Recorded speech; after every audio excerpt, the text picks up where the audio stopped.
Hi fellow book lovers, this is another disabled author information video, and this one is for blind people.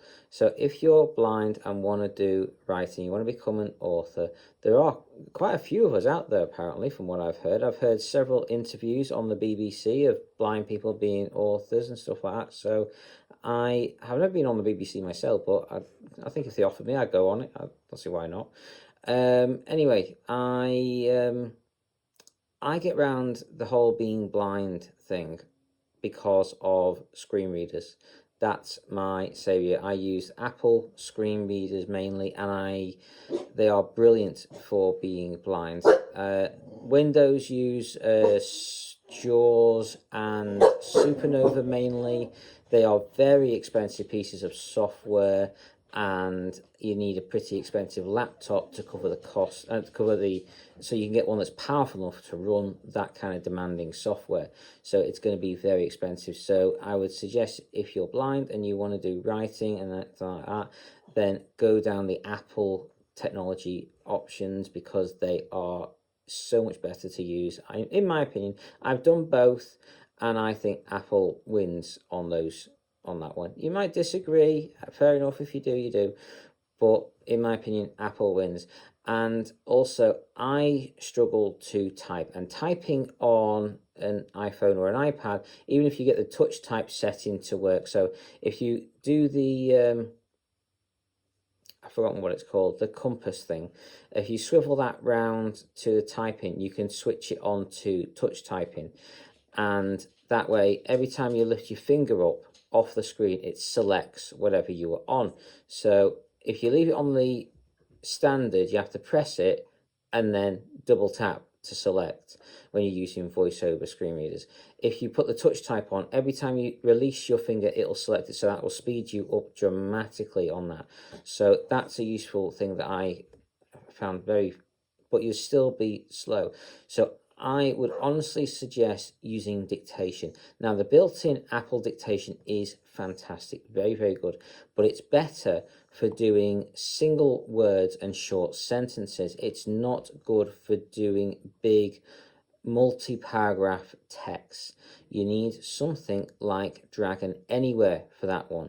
So if you go onto Dragon Anywhere website and create an account on there, set it up, download the app, then use the credentials you've created on Dragon Anywhere on the website to log into the app.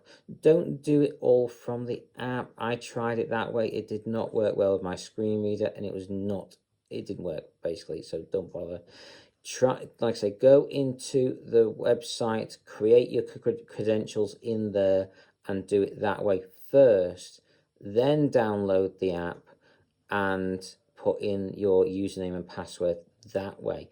That worked for me, and I certainly hope it works for you as well.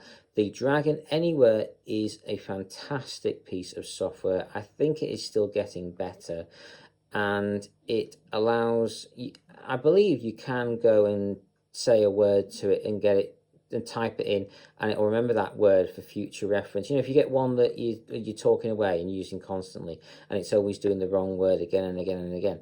So what you can do is to get it to do no, but the problem is I've had with that is it's not too good if you've got whole sentences it's getting mixed up with. So on one of mine, one of my ones, it puts one word in for a whole sentence that I do most days in some of my writing, and it always does the wrong bit, so I have to manually do that myself separately. So it's a bit frustrating there. But anyway, it is improving. It's a fantastic piece of kit. It is very good. Whatever you can do to get the accuracy better, do it, because it's so time consuming going back over it afterwards and correcting it. That's my biggest problem I have nowadays. But if you listen to my videos, you'll find out I've come up with a partial solution there. Still have to do editing, you can't get around it, but check out my other videos where you'll see AI can come to your assistance there as well. So again, if you're blind, you can write a story that way, and you can type up on a computer using it that way. The Apple have it built into their phones, their computers, their iPads. Accessibility software is brilliant for this. So being blind is no limit on becoming an author. Quite a few people before me have done it, and I'm sure quite a few people after me will do it. If you really want something, you will push yourself to do it, and I hope you do. So please do follow your ambition, follow your dream to become an author, and I hope you do well. So take care. I hope you've enjoyed, and carry on reading, fellow book lovers.